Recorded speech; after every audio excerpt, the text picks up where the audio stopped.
Bismillahirrahmanirrahim. Assalamualaikum warahmatullahi wabarakatuh. Alhamdulillahirabbil alamin. Wassalatu wassalamu ala nabiyyina Muhammadin wa ala alihi wa sahbihi ajma'in, amma ba'd.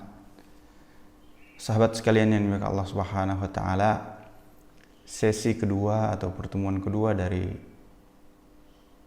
pembahasan kita dalam mengkaji ilmu mustalah hadis dan kitab yang kita gunakan sebagai panduan untuk mendekatkan kita memahami sunnah Nabi kita Muhammad SAW adalah kitab Mustalahul Hadits yang ditulis oleh Syekh Muhammad bin Shalih Al-Utsaimin rahimahullah ta'ala. Beliau ulama Ahlus Sunnah yang wafat tahun 1421 Hijriah atau bertepatan dengan tahun 2001 Miladiah. Pembahasan pertama yang disebutkan dalam kitab tersebut adalah tentang ta'rif mustalahul hadis atau ilmu mustalahul hadis. Definisi, pengertian dasar dari ilmu mustalah hadis. Kemudian faidatuhu, apa faedah yang ingin dipetik, yang ingin diambil, yang ingin digali dari mempelajari ilmu ini. Pertama, definisi dari mustalah hadis adalah ilmun yu'rafu bihi halur rawi wal marwi min haitsu al-qabuli warad. Mustalah hadis adalah ilmu yang dengannya diharapkan kita mengetahui kondisi orang yang meriwayatkan, perawi yang ada dalam jalur periwayatan tersebut, dalam sanad, wal marwi, dan riwayat itu sendiri, min haitsu al-qabuli warad, dari sisi apakah hadis tersebut atau riwayat tersebut diterima atau ditolak. Jadi ilmu mustalah hadis adalah suatu ilmu yang dengannya seorang akan mengetahui kondisi seorang perawi atau beberapa atau jalan periwayatan dan apa yang diriwayatkan oleh perawi tersebut, sehingga kita dapat atau diantar pada satu kesimpulan apakah riwayat tersebut bisa diterima atau kemudian malah dia tertolak. Dan faedah dari ilmu ini tentu adalah ma'rifatu ma yuqbalu wa yuraddu minar rawi wal marwi. Faedahnya sangat penting, yaitu kita mengetahui diterima atau ditolak suatu atau seorang perawi dan riwayat yang dibawanya. Karena berbicara masalah hadis adalah berbicara tentang syariat, tentang agama yang mulia. Tentu dalam hal ibadah segala sesuatu harus benar baru bisa dilaksanakan, berbeda dengan muamalah. Oleh karenanya ini inti atau faedah yang ingin kita capai dari mempelajari ilmu ini. Kita bisa mengetahui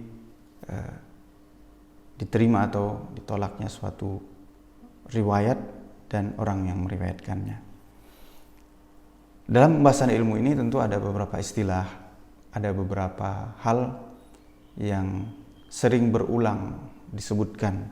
Oleh karenanya memang harus diketahui maknanya, diketahui maksudnya, sehingga ketika pembahasan itu akan terjadi konektivitas yang pembahasannya menjadi nyambung. Istilah yang sering dan sudah sering kita sebutkan yaitu tentang al-hadis. Apa sebenarnya definisi al-hadis? Dari banyak definisi yang disebutkan oleh Syekh Muhammad bin Shalih Al-Utsaimin di sini adalah hadis itu adalah ma udhifa ila Nabi sallallahu alaihi wasallam min qaulin aw fi'lin aw taqririn aw wasfin. apa yang disandarkan, segala sesuatu yang disandarkan kepada Nabi SAW dapat berupa perkataan atau perbuatan atau persetujuan takrir dari Nabi SAW. Beliau mengetahuinya, melihatnya, menyaksikannya, beliau kemudian setujui, takrir, atau wasfin, sesuatu yang disifatkan dan disandarkan kepada Nabi kita Muhammad SAW.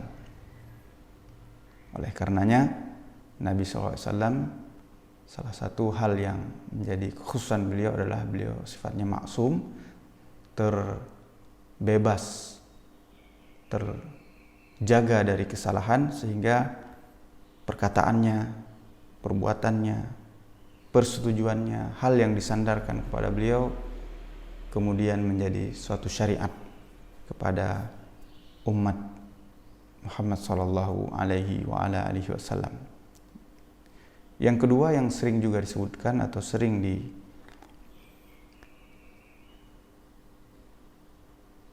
dinukilkan ketika membahas masalah hadis adalah perkataan khabar. Tentu dalam ilmu mustalah hadis, karena kata khabar juga sudah diadopsi, ya, diserap dalam bahasa Indonesia. Khabar dalam pembahasan ini bermakna hadis. Dia bisa juga bermakna hadis, sehingga jika khabar yang dimaksud adalah hadis, maka maknanya sama dengan yang sebelumnya kita sebutkan.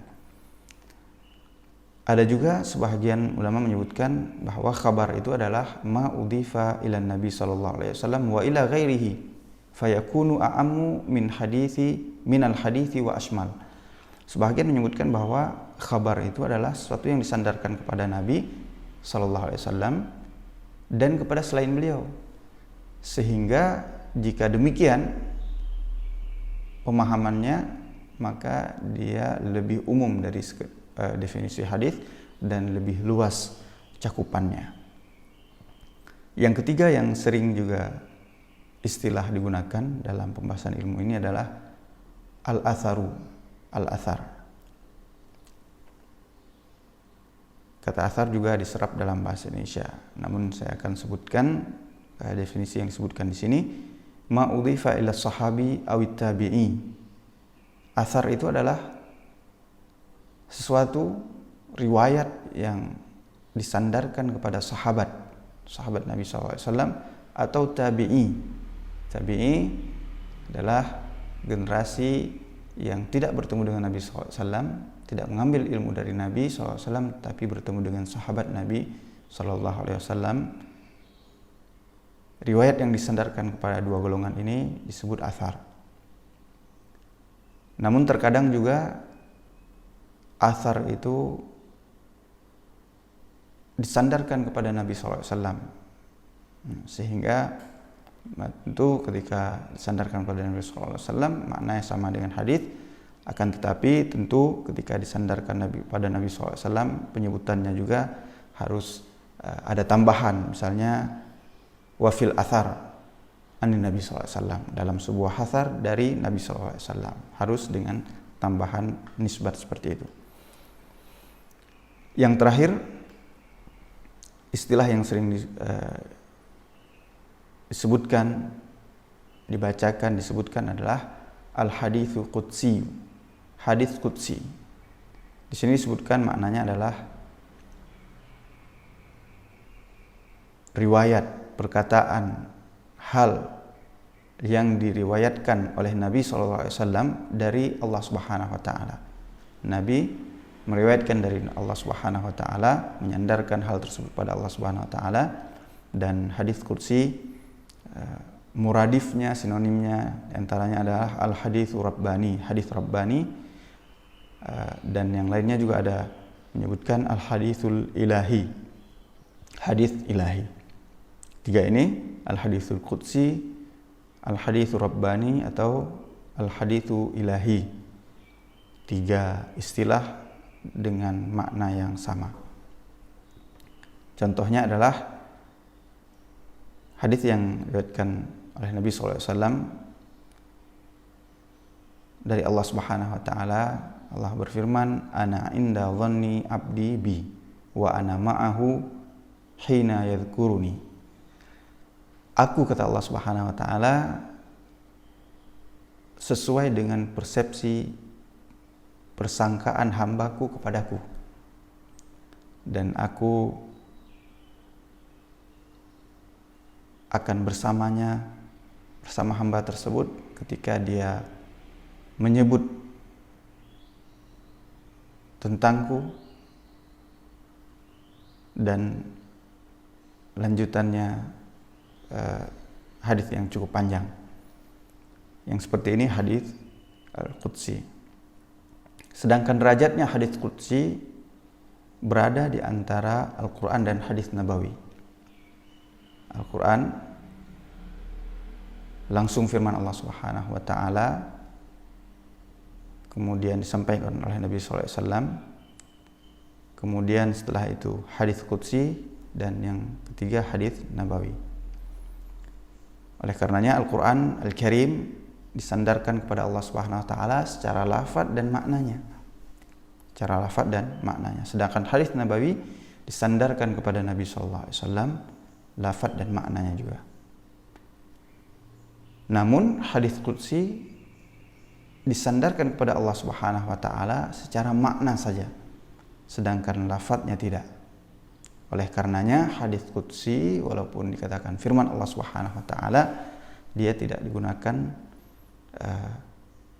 atau dibaca dalam sholat, dan tidak ada ta'abud khusus seperti Al-Quran mendapatkan satu huruf 10 kebaikan ketika membacanya. Dia mendapat pahala secara umum membaca hadis Nabi SAW. Dan hadis Qudsi juga tidak memiliki mukjizat yang mana Allah Subhanahu wa taala menantang hamba-hambanya untuk mendatangkan yang semisalnya, yaitu seperti Al-Quran. Hadis Qudsi walaupun ada lafaz dia adalah firman Allah Subhanahu wa taala, tantangan ini tidak ada pada hadis Qudsi. Kemudian hadis Qudsi juga tidak diriwayatkan secara mutawatir sebagaimana Al-Quran, akan tetapi ada hadis yang dikatakan hadis Qudsi dia sahih, ada yang dhaif, yang lemah, bahkan ada yang maudhu, palsu. Demikian sekilas perbedaan dan beberapa istilah yang sering digunakan dalam pembahasan ini.